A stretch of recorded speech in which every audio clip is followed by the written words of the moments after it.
तो एक और क्वेश्चन करते हैं और ये लास्ट क्वेश्चन होगा, लेंथी क्वेश्चन होगा आज के लेक्चर में, बस यही क्वेश्चन करेंगे। तो जो नीट के स्टूडेंट हैं वो इस क्वेश्चन को समझ लें, अगर नहीं भी करना चाहे छोड़ सकते हैं क्योंकि इतने टफ क्वेश्चन आते नहीं, बट फिर भी मेरा सजेशन यही होगा कि टफ क्वेश्चन को सीखने की कोशिश किया करो। एटलीस्ट आप उसका 70-80% भी सीख गए ना, तो फिर आपको क्या ना कॉन्सेप्ट स्ट्रांग हो जाएंगे। तो इसका ही मतलब नहीं हमारे एग्जाम में सर इतने हार्ड क्वेश्चन नहीं आते तो फिर क्यों करा रहे हो, वो इसलिए कराता हूँ क्योंकि आपके कॉन्सेप्ट अच्छे हों। ठीक है, तो आपके पास जो शीट है उस शीट का पेज नंबर 18 और क्वेश्चन नंबर मैंने लिख दिया 5, वो आप निकाल लो, एक बार क्वेश्चन रीड कर लो और मैं भी यहाँ पर लिख देता हूँ सारे जो भी गिवन है उसमें डेटा। पेज नंबर 18, देखो पेज नंबर 18 पे एक क्वेश्चन दिख रहा होगा, मैं यहाँ पर ड्रॉ कर देता हूँ उसको। इस तरह से दो इंक्लाइन प्लेन है, ये अपनी हॉरिजॉन्टल लाइन है ऐसे, ये आपको बोला गया बी है, ये आपका पॉइंट हो गया ओ, ये एंगल आपको गिवन है 60 डिग्री। इस तरह से एक इंक्लाइन प्लेन पर एक पार्टिकल को फेंका गया है u मीटर पर सेकंड स्पीड से, ये एंगल देखो आपको 90 दिखाया गया है, ये आपको एंगल दिया है 30 डिग्री।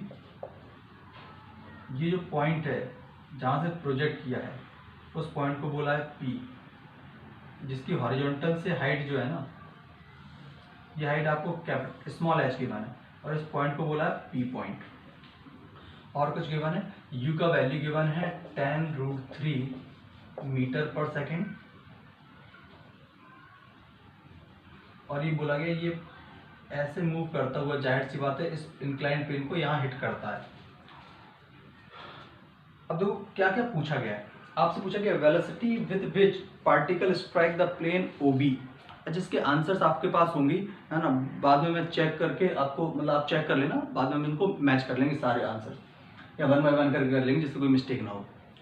तो सबसे पहले तो हमसे पूछा गया कि बताओ किस स्पीड से इंक्लाइन प्लेन बी को हिट करेगा, फिर टाइम ऑफ फ्लाइट पूछी गई है और भी बहुत अच्छा टाइम ऑफ फ्लाइट भी पूछी गई होगी, टाइम ऑफ फ्लाइट की जरूरत तो पड़ेगी। Time of flight, vertical height h of p from o, okay vertical height मतलब h पूछा गया, maximum height written by vertical distance pq। 5 part है ना, मजा आ जाएगा इस क्वेश्चन को सॉल्व करने में। देखो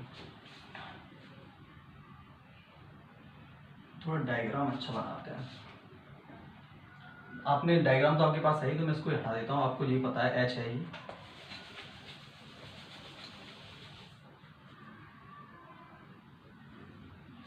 ये अगर 30 डिग्री है तो आपको ये समझ आ गई कि ग्रेविटी के जो कंपोनेंट आएंगे ना, एक कंपोनेंट आएगा इधर कितना 10 इंटू √3/2, तो 10 cos 30 हो गया √3/2, तो ये हो जाएगा 5√3, तो ये हो जाएगा 5√3 और इसके अलोंग कंपोनेंट क्या हो जाएगा 10 sin 30 मतलब 10 इंटू 1/2, तो इधर के अलोंग कंपोनेंट हो जाएगा 5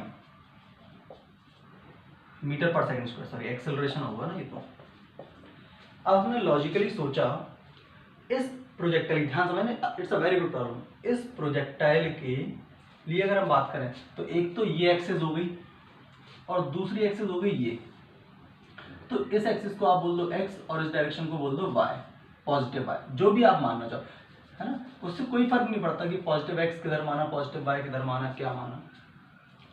तो जब एक बात लॉजिकली सोची, जब ये ऐसे मूव किया इनिशियली तो इस प्लेन के पैरेलली आपने इसको प्रोजेक्ट किया, क्योंकि ये एंगल 90 डिग्री है ये वाला, अच्छा ये 60 ये 30, तो ये एंगल भी कितना होगा 90 डिग्री, क्योंकि टोटल 180 रखना है ना, तो ये 60 ये 30 तो ये 90 डिग्री। तो बेसिकली ये दोनों इंक्लाइन प्लेन कैसे हैं, इस तरह से है 90 डिग्री पर ये, ठीक। अब जब हमने इनिशियली इसको ऐसे प्रोजेक्ट किया था तो इसका इधर कंपोनेंट क्या आएगा y डायरेक्शन में।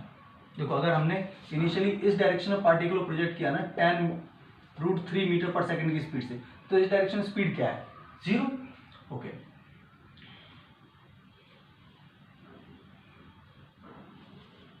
हमें अब इसका निकालना क्या है, स्पीड निकालनी है ना, तो सबसे पहले तो इसका टाइम ऑफ फ्लाइट निकाल लेते हैं। तो टाइम ऑफ फ्लाइट निकालेंगे, तो टाइम ऑफ फ्लाइट निकालने के लिए अच्छा अपने से क्या बोला गया कि ये परपेंडिकुलर हिट कर रहा है क्या, सबसे पहले बस ये देख लो कि क्या ये ओबी प्लेन को परपेंडिकुलर हिट कर रहा है।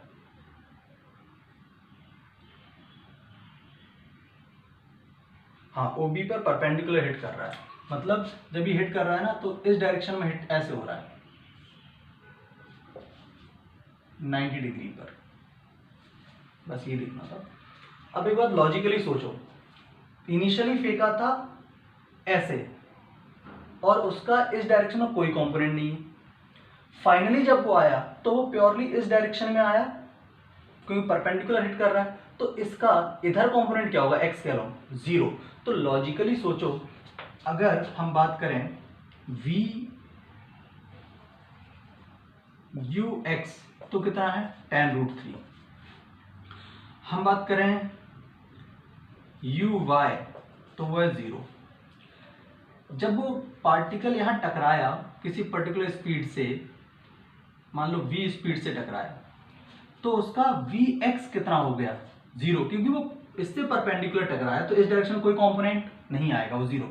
और vy ही हमने v मान लिया है, वो तो हमें निकालना है किस स्पीड से टकराया है, तो ये आ गया। और अगर हम बात करें ax तो ax कितना है -5√3। -5√3 क्यों, देखो ध्यान से, इधर प्लस है इधर माइनस है, और क्या ay है, बिल्कुल ay है, कितना प्लस का 5 मीटर पर सेकंड स्क्वायर। अब देखना कितनी इजीली आंसर आ जाएंगे आपके।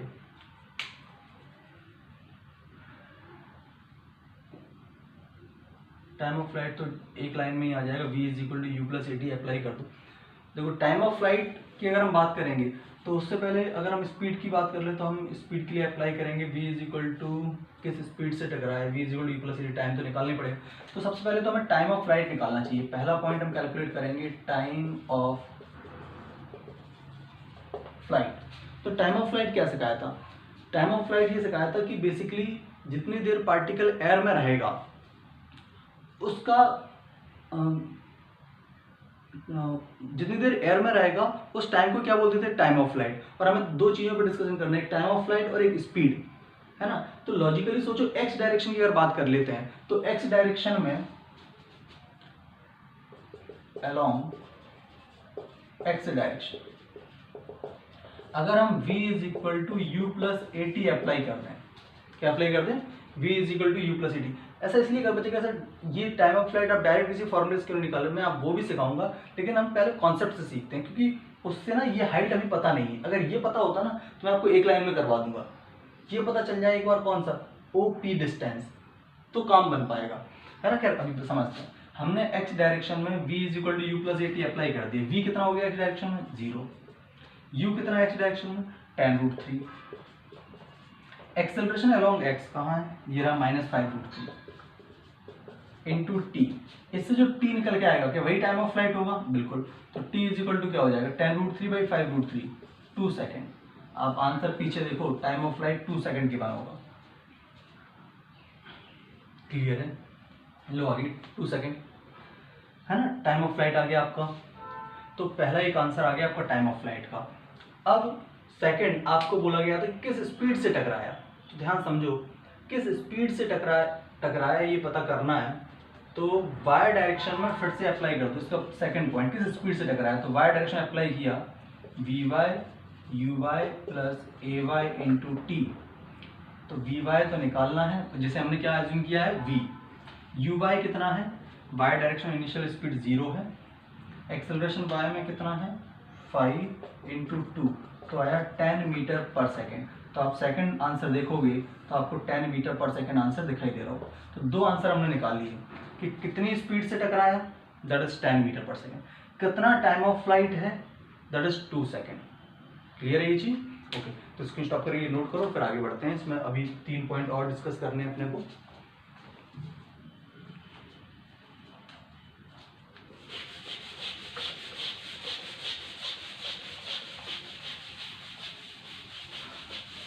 आंसर चेक कर लेना एक बार। टाइम ऑफ फ्लाइट इसका है 2 मीटर पर सेकेंड और स्पीड कितनी आई थी 10 मीटर पर सेकेंड। तो कोई मिस्टेक ना की हो मैंने कैलकुलेटिव। क्वेश्चन नंबर कौन सा है, क्वेश्चन नंबर 5, क्वेश्चन नंबर 5।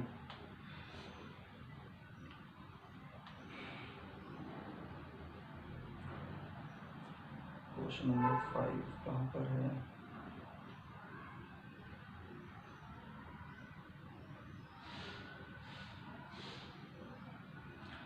5 का एक 10 मीटर पर second, okay, 2 second, perfect.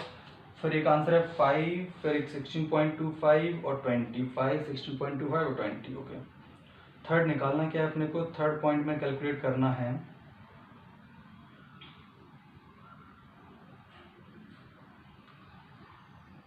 Vertical height h of p from o, vertical height निकालनी है, ओके, h कैलकुलेट करना है इन शॉर्ट।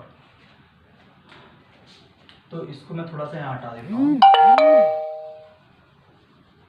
अपने को ये कैलकुलेट करना है h। तो देखो अगर हम किसी भी तरह ना ये कैलकुलेट कर लें OP, तो जैसे ही OP कैलकुलेट कर लोगे तो फिर एक ट्रायंगल में देखो ये और ये एक ट्रायंगल में अगर आपको ये हाइपोटेन्यूस हो जाएगी, ये पता है, एंगल पता है, तो एच तो निकल आएगा, तो OP निकालते हैं। अच्छा, जब सोचो जब पार्टिकल यहाँ से स्टार्ट हुआ था और यहाँ पहुँच गया तो उसने वर्टिकल y डायरेक्शन में, इस डायरेक्शन में हमने क्या माना था y और इसको x, तो जब पार्टिकल यहाँ पहुँच गया तो उसने कितना डिस्प्लेसमेंट ट्रेवल किया, खुद सोचो, y डायरेक्शन में, क्या OP डिस्प्लेसमेंट ट्रेवल किया। तो हम अगर y डायरेक्शन में s is equal to ut plus half of AT square apply कर दें तो जो डिस्प्लेसमेंट निकल के आएगा वही हमारा OP होगा। uy कितना है 0, तो आएगा हाफ इंटू एक्सेलरेशन कितना है डायरेक्शन में 5 इंटू टी कितना आया था 2, तो हो जाएगा 4। तो OP का वैल्यू आ गया 10 मीटर।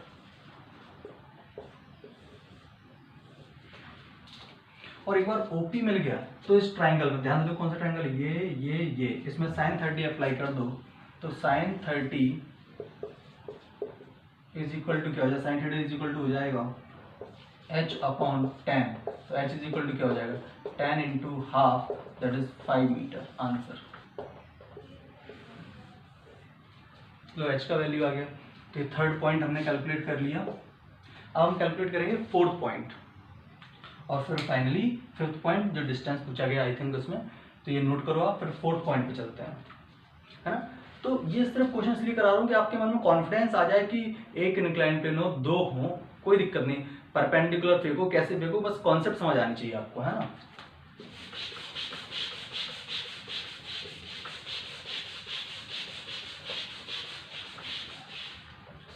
फोर्थ पॉइंट पूछा है हमसे।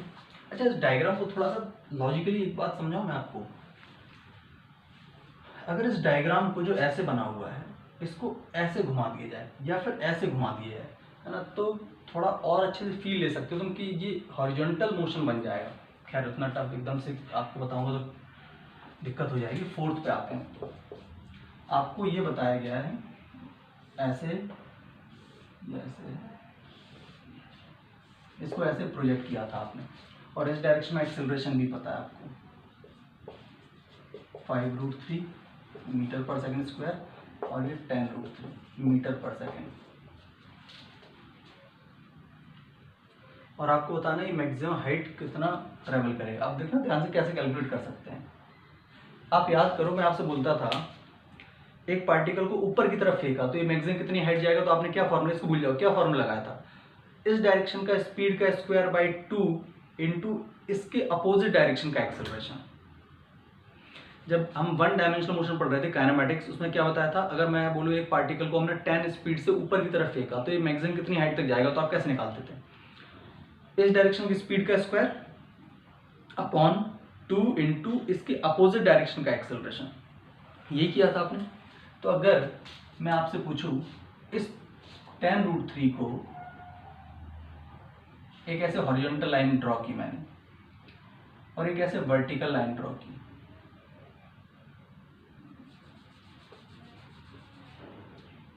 ये एंगल कितना है 30। अगर ये एंगल 30 है तो ये भी 30 है, तो ये 60 है, तो ये एंगल 30 हो गया अपना। तो ये 30 तो ये भी 30, ये 30 तो ये 60, ये 60 तो ये 30। ठीक है, हमने क्या किया, हमने स्टैंडर्ड x और y बना दिया ऐसे। अब इस 10√3 का y डायरेक्शन कंपोनेंट क्या है 10√3 का, तो ये 10√3 का इस डायरेक्शन कंपोनेंट हो जाएगा 10√3 cos 30 मतलब tan√3 इंटू √3/2 15 आया मेरे हिसाब से। तो ये पार्टिकल ऊपर की तरफ इस लाइन से, इस पॉइंट से ऊपर की तरफ कितना हाइट अटेन कर सकता है। तो आप बोलोगे मान लो कैपिटल H, तो उसे क्या बोलोगे, वाई डायरेक्शन का स्पीड का स्क्वायर मतलब 15 का स्क्वायर, 15 इंटू 15 अपॉन 2 इंटू 10 है ना। तो ये हो जाएगा 225 डिवाइड बाई 10, तो 22 डिवाइड बाई 2। अब इसको सॉल्व कर लो तो H इज इक्वल टू क्या हो जाएगा, 11.25 मीटर आ गया। ठीक, और ये H कितना आया था हमारा 5, तो O से कितना, देखो ये जो H निकल के आया ना, ये H क्या निकल के आएगा, ये पार्टिकल यहाँ से कितना मैक्सिमम ऊपर जाएगा, वो H आ गया इतना। अगर O पॉइंट से बात करें तो O पॉइंट के लिए हमें क्या करना पड़ेगा, ये जो हाइट है H वो ऐड करनी पड़ेगी, जो हमने लास्ट लेक्चर में निकाली, लास्ट पार्ट में निकाली थी। तो O से हाइट फ्रॉम O कितना हो जाएगा, 5 प्लस 11.25 दैट इज 16.25 मीटर। आप थोड़ा चेक कर लेना, यही आंसर आया होगा। देखो आगे, ठीक, जो इसका लास्ट पार्ट है उसको भी खत्म करते हैं।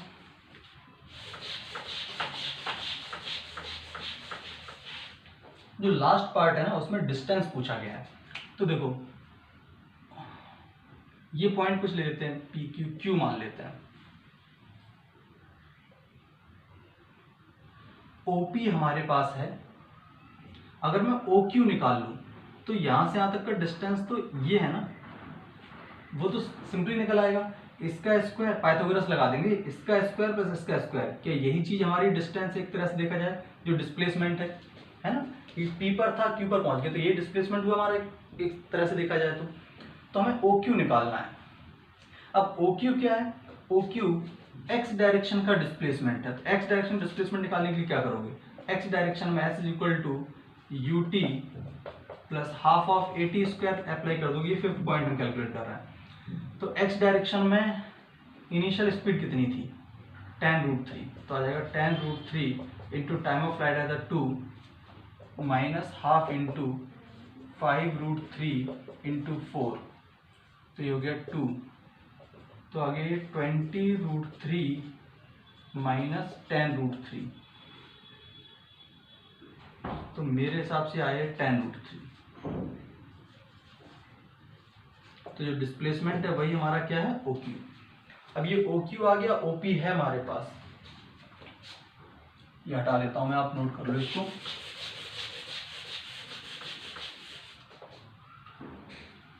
तो डिस्प्लेसमेंट क्या आ जाएगा, डिस्प्लेसमेंट आ जाएगा अंडर रूट ऑफ tan√3 का स्क्वायर, तो ये जाएगा 300 प्लस OP हमारा कितना आया था, OP हमारा आया था 10, तो 10 का स्क्वायर दैट इज 100, तो ये हो गया 400, मतलब 20 मीटर आया। आप सारे आंसर चेक कर लो, मैं भी एक बार चेक कर देता हूँ।